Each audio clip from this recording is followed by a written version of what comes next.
Assalamualaikum warahmatullahi wabarakatuh. Waalaikumsalam warahmatullahi wabarakatuh. Alhamdulillahi rabbil alamin wal aqibatu lil muttaqin wala udwana illa 'alal zalimin. Asyhadu an la ilaha illallah wa asyhadu anna Muhammadan abduhu wa rasuluhu shadiqul wa'dil amin. Amma ba'd. Hadirin rahimani wa rahimakumullah, bersyukur kita kepada Allah Subhanahu wa taala karena di pagi yang cerah ini Allah sudah membangunkan kita, memanggil kita, menjamu kita, hingga kita sudah bersama-sama menghadap Allah Subhanahu wa taala dalam tahajud kita. Selepas itu kita berdoa memohon kepada Allah, dan Allah Subhanahu wa taala sangat bahagia, sangat sayang, sangat senang melihat hamba-hambanya. Dulu ketika awal kejadian, ketika akan dijadikan manusia, ya Allah memberitahu kepada manusia, Inni ja'ilun fil ardi khalifah. Sesungguhnya aku akan menjadikan di muka bumi ini seorang khalifah dari kalangan manusia. Allah sampaikan kepada para malaikat. Qalu ataj'alu fiha may yufsidu fiha wa yasfiku dima wa nahnu nusabbihu bihamdika wa nuqaddisu lak. Ya. Para malaikat pada saat itu kemudian merespon terhadap pemberitahuan dari Allah Subhanahu wa taala. Kenapa engkau akan menjadikan khalifah dari kalangan manusia ya Allah? Ya, yang mereka akan melakukan kerusakan di muka bumi, bahkan akan melakukan perpecahan dan pertumpahan darah belaka. Maka Allah Subhanahu wa taala menerangkan kepada malaikat, Inni a'lamu ma la ta'lamu. Wahai para malaikat, aku lebih tahu terhadap apa yang kamu tidak tahu. Benar apa kata Allah Subhanahu wa taala kepada malaikat? Memang ya tidak sepenuhnya salah. Di kalangan manusia banyak orang yang membuat kerusakan di bumi. Pada sebagian besar manusia banyak orang yang tidak mensucikan Allah, bahkan mereka ingkar kepada Allah. Bahkan sebagian manusia itu banyak yang suka melakukan pembunuhan dan pertumpahan darah. Tetapi tidak semuanya. Ternyata sebagian manusia ya, ada yang di pagi-pagi itu sudah bangun menghadap Allah, berdoa memohon kepada Allah. Di siang hari mereka seperti singa di padang pasir berjuang dengan sungguh-sungguh menegakkan agama, dan di malam hari mereka laksana bayi yang merengek-rengek memohon pertolongan kepada Allah Subhanahu wa taala. Inilah yang dibanggakan oleh Allah Subhanahu wa taala di hadapan para malaikat. Sehingga Allah menyebutkan nama-namanya, menyebutkan bahkan orang tuanya, Fulan bin Fulan, Fulanah binti Fulan, dan seterusnya. Karena Allah Subhanahu wa taala membanggakan terhadap amal mereka. Hadirin rahimani wa rahimakumullah, itulah ya yang pantas kita syukuri. Allah memberikan kekuatan kita bersama-sama menghadap Allah Subhanahu wa taala. Ini kesempatan yang tidak diberikan kepada setiap orang. Kesempatan ini adalah merupakan pilihan, dan ini adalah bentuk kasih sayang Allah Subhanahu wa taala kepada kita. Oleh karena itu, kenikmatan ini harus kita syukuri, harus kita pertahankan, harus kita kembangkan. Hadirin rahimani wa rahimakumullah, pelajaran kita sudah sampai wudhu. Wudhu itu amalan yang sangat besar. Sekalipun kelihatannya kita tidak merasa amalan yang besar. Lah, wudhu kan itu biasa-biasa saja. Tidak, hadirin. Wudhu itu bukan amalan yang biasa-biasa saja. Wudhu itu amalan yang luar biasa. Mengapa ada seorang hamba Allah yang masih hidup di dunia, tapi suara tekleknya, suara serandalnya itu sudah terdengar di sorga? Gara-gara apa itu? Ya. Siapa yang tahu? Siapa namanya? Bilal bin Rabah. Itu dulu adalah seorang apa? Budak sahaya. Kulitnya hitam, tampilan wajahnya tidak meyakinkan, kayak orang gunung, orang Badui, orang yang ya. Tetapi Allah tidak melihat rupa. Allah tidak melihat harta. Ya, walaupun dia seorang budak, dirinya saja dia tidak punya, dirinya saja tidak menguasai karena dia dimiliki oleh tuannya. Kan gitu ya. Tetapi Allah Subhanahu wa taala memuliakan Bilal, bahkan kemuliaan yang Allah berikan kepada Bilal walaupun dia masih hidup di dunia, sandalnya sudah duluan ya di sorga ya. Suara sandalnya kedengaran di sorga ketika Rasulullah Mi'raj, Masya Allah. Kemudian ditanya, Bilal, apa amalanmu yang menyebabkan suara sandalmu sudah sampai di surga? Maka Bilal menjawab, setiap aku batal wudhunya, maka aku berwudhu dan aku tunaikan sholat syukrul wudhu. Ini wudhu bukan perkara yang kecil, wudhu perkara yang besar.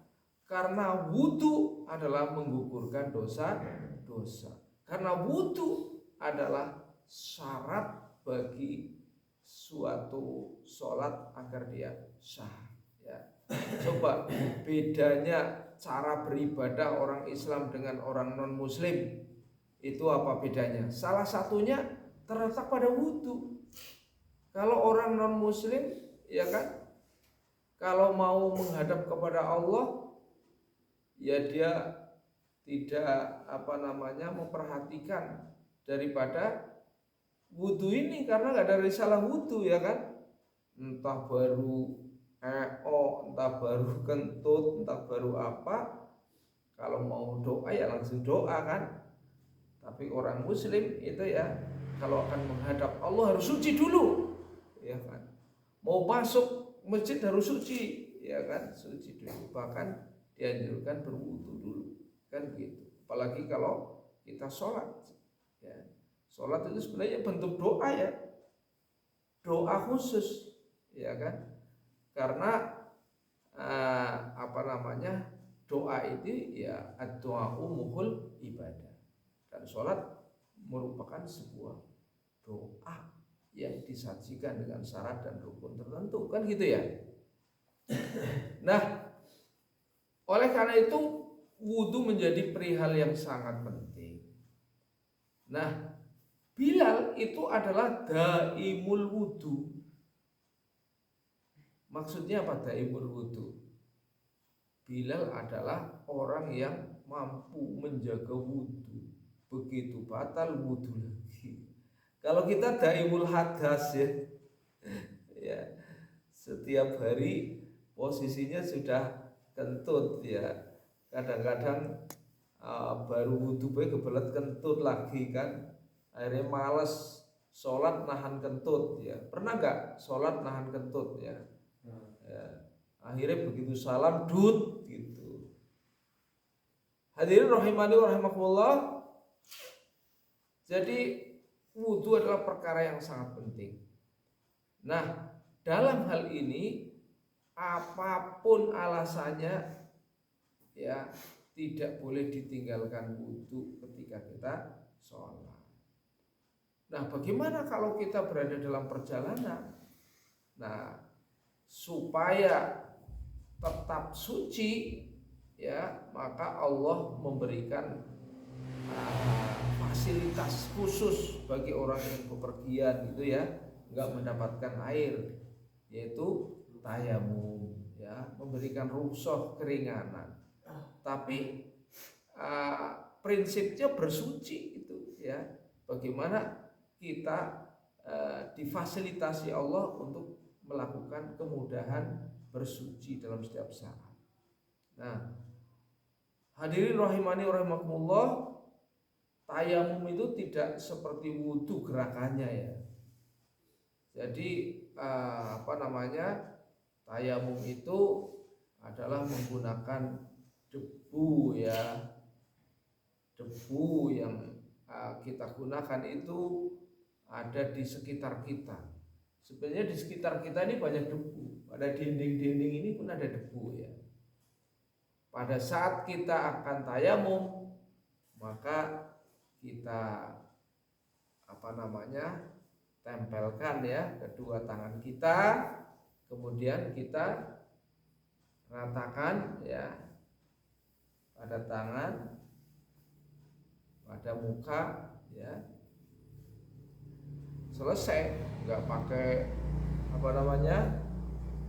cuci kaki atau debunya bukan seperti wudhu ya. Itu lebih sederhana dan lebih mudah. Intinya cara bersuci itu dimudahkan oleh Allah Subhanahu wa taala sehingga kita selalu dapat melakukan di mana saja, dalam keadaan apa saja. Misalnya dalam keadaan sakit, ya kan? Pernah nggak tayamum? Kalau tidak pernah tayamum berarti tidak pernah sakit mungkin ya. Ya, tayamum ya. Apa yang bisa kita lakukan? Yang terakhir adalah prinsipnya bahwa wudhu itu merupakan cara Allah Subhanahu wa taala untuk meninggikan derajat, martabat, dan sekaligus menjaga agar supaya manusia selamat dari berbagai godaan, ancaman, sekaligus menjaga diri dari gangguan jin. Ya. Orang yang tidur berwudu gitu ya, kemudian dia membaca 3 kul, ya kan? Kul huwallahu ahad, kul a'udzu birabbil falaq, kul a'udzu birabbin nas, ditiupkan ke telapak tangan kita, kemudian kita usapkan ke seluruh bagian tubuh kita, maka kita tidur tidak akan terkena sihir ya. Tidak akan terkena godaan jin ya. Coba ya praktek wudu, kemudian baca 3 kul, ditiupkan ke tangan, diusapkan ke seluruh bagian tubuh sebelum tidur ya. Itu saya jamin ya, tidurnya akan enak ya, tidak terganggu jin, apalagi tidak kena sihir ya. Sihir nggak mempan. Nah, itu luar biasa. Ini sunnah itu ya, di balik sunnah itu ada kejayaan ya yang luar biasa. Karena di sana ada kekuatan dari Allah Subhanahu wa taala. Oleh karena itu maka penting kita mencintai wudu ya. Bahkan kalau bisa kita daimul wudu ya, seperti Bilal bin Rabah, supaya sandal kita masih di dunia ya, kita orangnya masih di dunia, ditunggu-tunggu di surga gitu ya. Hadirin rahimani rahimakumullah, demikian kultum kita pagi hari ini. Semoga dapat meningkatkan gairah kita untuk menjaga wudhu kita. Jangan malas memperbaiki wudhu jika kita sudah batal kalaupun belum batal tapi sudah lama, kita perlu memperbaiki wudu, menjaga wudu ya, supaya Allah Subhanahu wa taala sayang kepada kita. Terima kasih atas perhatian, mohon maaf atas kekurangan. Billahi taufiq wal hidayah. Wassalamualaikum warahmatullahi wabarakatuh.